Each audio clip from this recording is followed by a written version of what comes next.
trying to travel to Christianize the countryside around their abbeys. And every time an abbey was founded somewhere, people were coming around because monks were taking care of their people. And that's the way how abbeys gave way to villages, and sometimes those villages became cities. And have a look on your left. You see the parish church of Jumièges. The nave is Romanesque, but the chancel is Renaissance.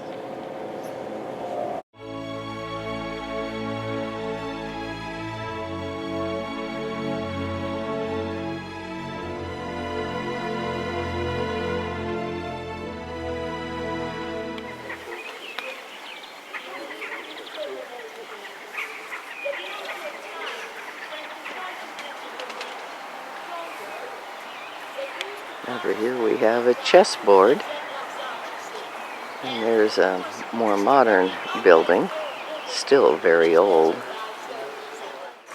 And our Vendry, whom I tell you the story later, belong to a very important family of the 7th century. A family who was in competition for the throne of France. Vendry doing that without having his own abbey too. And that's the reason why in 654 the king decided to create an abbey here.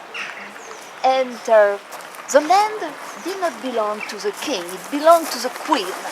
And that queen, which is an early queen of the 7th century, has an history, and I wonder why any director of Hollywood has never taken inspiration from that history. Can you imagine? She was a Saxon princess. She had been kidnapped by pirates, sold on a slave market, bought back by friends of the King of France, and given to the king as a gift, and the king falls in love with her. That Abbey had been 841 the Vikings showed up and destroyed and looted. So the Duke of Normandy rebuilt this monastery and built this church here at the end in 1030, so that would be William the Conqueror's father.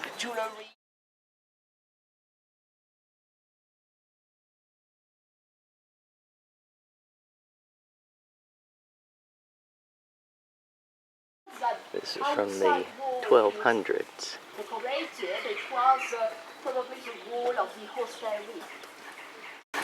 So when we speak of an abbey, don't make a confusion between the hostelry and the almonerie. You and me, we would go to the almonerie.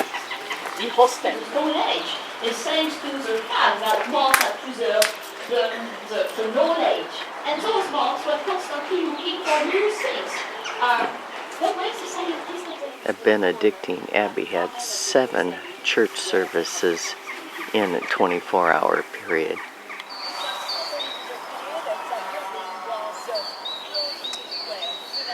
Okay, this was the cloister.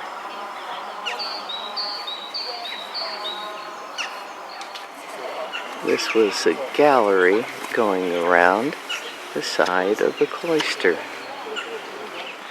This is a different church called St. Peter's. It's standing in the old church here. So, beginning of the 11th century, the south wall of St. Peter's Church collapsed and the monks had to rebuild it.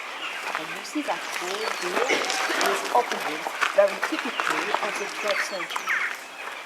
We know that later, at the beginning of the 14th century, the monks decided to transform that old St. Peter into a Gothic church because Gothic style was much more fashionable. So they opened big walls in the big arches, they opened big arches in that wall, you see. They walled up the old top to hide it, and then they added a Gothic chancel to that church. That when the wall collapsed during the 12th century, the monks did not clear the part of the wall which was still holding to the pillar. They just rebuilt the part which was missing, so that a part of the old Carolingian wall was still attached to the pillar, and that wall was painted like the Carolingian churches. And you can see a piece of fresco of a Carolingian painting. This is the church from about 1,000 years ago.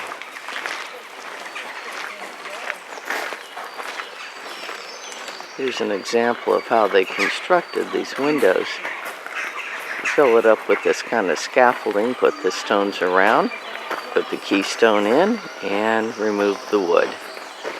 Built between 1030 and 1067. 1 year after the battle. The ground floor. With above a gallery. That gallery was made to sit down the building, you see. And then above you had high windows. And that was just covered by a carpenter. We don't know if the carpenter was hidden by a ceiling or if it could be seen. We don't know that. This was Romanesque, what happened, and then later they just put the Gothic in front of it. As I have explained to you, Benedictine. Of course, these were all painted, and there's a tiny bit of paint remaining there. This is the front of the church.